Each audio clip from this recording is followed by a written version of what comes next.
Christmas, a time of joy, filled with spending time with loved ones, making memories, sharing laughs, and giving gifts. Truly the greatest time of the year. But what happens when gift giving goes horribly wrong? When one innocent gift causes more harm than good? That's what we are here to talk about, when Christmas becomes a haunting nightmare.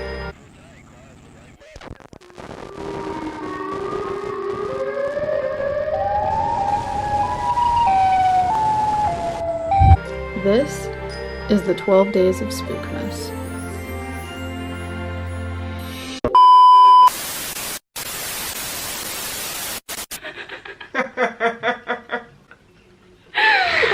Why did I laugh like... You laughed like Uncle Hubert. Who's Uncle Hubert? Do you remember Uncle Greeny? Yes.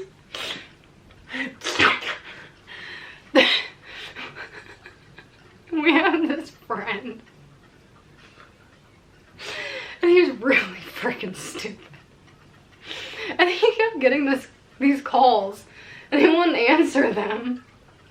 And he was getting like voicemails from this woman and was like, hey, who, like she had the wrong number. And she was like, hey, blank, it's Aunt Cheryl or something. And she was like, Uncle Greeny died last night and I need you to call back as soon as you can. And our friend was like, who is Uncle Greeny? And he tried calling back and was like, I am sorry for your loss, but I don't know who you are. You have the wrong number. Like, I don't have an Uncle Greeny. I just think Carly laughed like Uncle Greeny, and I don't even know who the man is, and he's been dead for like 10 years now. That's like this random woman that I have in the message request section of my Facebook. Yes. Her name is Patty, and she messaged me. Let me pull it up so I can read you all the messages I've gotten over like the past 3 years. But this lady, Patty, messaged me and said, hey, it's Aunt Patty. This was in 2022. And then like 6 months later, she said, how are you? And then like a month later, she said, so what would you like for your birthday? Oh no, this is a whole year later. Oh yeah.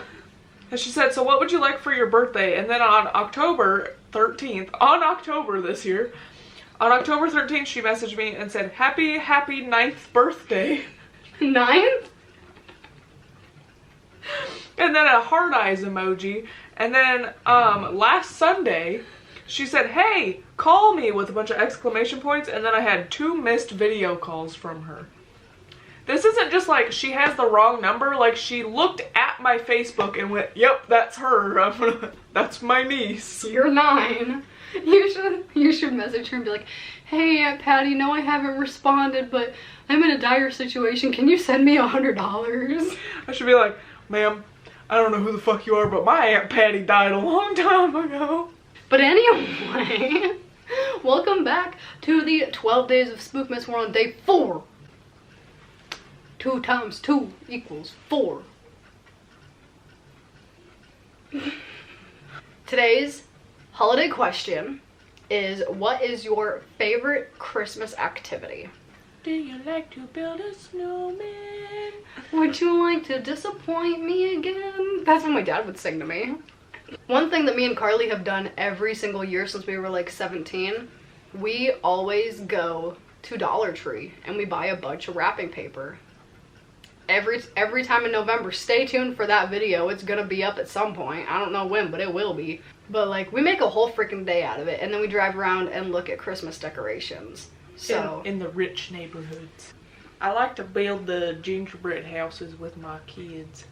But I don't make the gingerbread and all that. I just buy the kit that already has the pieces. I'm not baking I'm not doing all the extra stuff.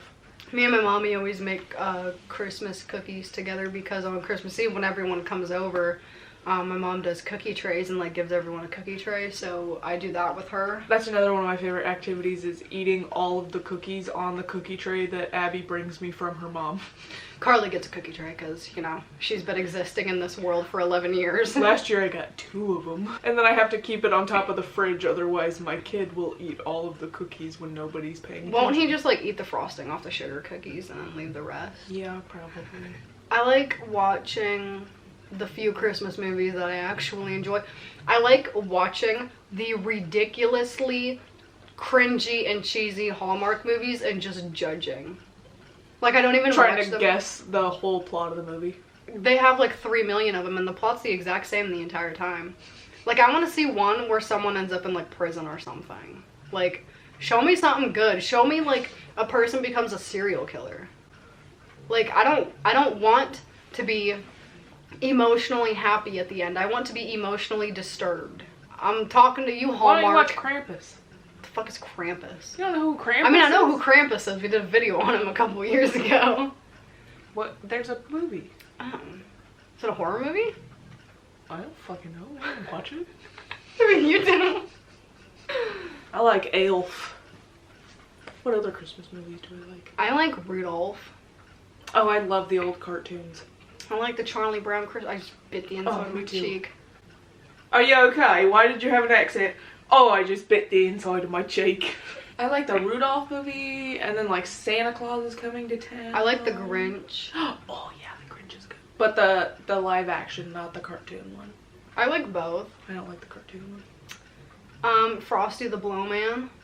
I don't like Frosty the Snowman that much. Wait up all night for Santa, and then when he gets here, gang bang him and take all the presents. Just kidding, Santa. Don't put me on the naughty list. Santa baby. Oh no. Do you remember that one song that got like banned for being like inappropriate? The Baby It's Cold Outside. And so the guy like forces her to stay in. And do you remember that time where we were singing Christmas songs in chorus and Mr. Camp was like, alright boys, you come in with your balls. No. Were you there for that? Were you in chorus? I was only in it for a semester. It was because I had nothing else. I took it the second semester. I feel like we talked about this before, so I feel like it's a time that you were there. But we were singing Christmas songs, and the boys had to sing like something about balls. And so Mr. Camp was like, boys, come in with your balls. And then everyone started laughing, and he was like, oh, it's not funny. It was funny. We can go Christmas caroling this year. We're singing Resin by Suicide Boys. Oh, God. Sorry. Oh, God, it makes me want a hot dog real bad. So anyway. Pickle roll. Oh my God, I love pickle rolls. I love pickle rolls. We eat them every year at Christmas. You said a hot dog and it made me think of pickle rolls. Oh, yeah.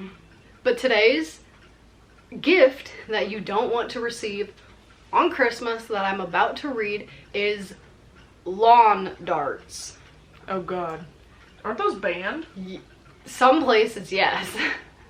I just know that lawn darts are dangerous, and that's probably something you don't want to get your kids. I know that some, like, they replace the metal tip with a plastic tip, but they don't work as good. Any lawn dart is a banned hazardous product. They're frightening, so you're about to hear about that. You're about to hear me read about it. So, Cowabunga, bro. Cowabunga, bro. Lawn darts. Ah, summertime. It's a time for hitting the beach, cooking hot dogs and hamburgers on the barbecue, or being lazy on a sunny afternoon on a lawn chair working on your tan. Don't forget the sunscreen though, or you'll end up looking like Elmo. Not to mention that embarrassing tan line around your eyes caused by your sunglasses that everyone will be making fun of for a month. Summertime is also the time for games, like baseball, beach volleyball, hopscotch, horseshoe tossing, or the next item on our list, lawn darts. This game can be played one-on-one or in teams of 2. The objective is to hit a target from about 35 feet away, though this distance varies widely, depending on the skill of the players. In team play, the players stand opposing each other, standing well away while the other team throws their darts. The darts that land in the target are the ones that are scored. However, if both teams land darts in the target area, the scores cancel each other out. Another version is played with Hanley Cup rules, where the scores are based on the darts in the target, plus the darts that one team manages to land closest to the target. The score canceling still applies outside the target if 2 darts from the opposing team land in the same spot. The game has its roots in the 1950s, when several manufacturers decided to take the traditional indoor darts game and make a version for outdoors. The game was ahead of its time because many of the popular outdoor games like beanbag throwing and ladder ball didn't exist back then. Love ladder ball. The game rose to popularity in the 1970s, and it didn't take long for the accidents to start happening.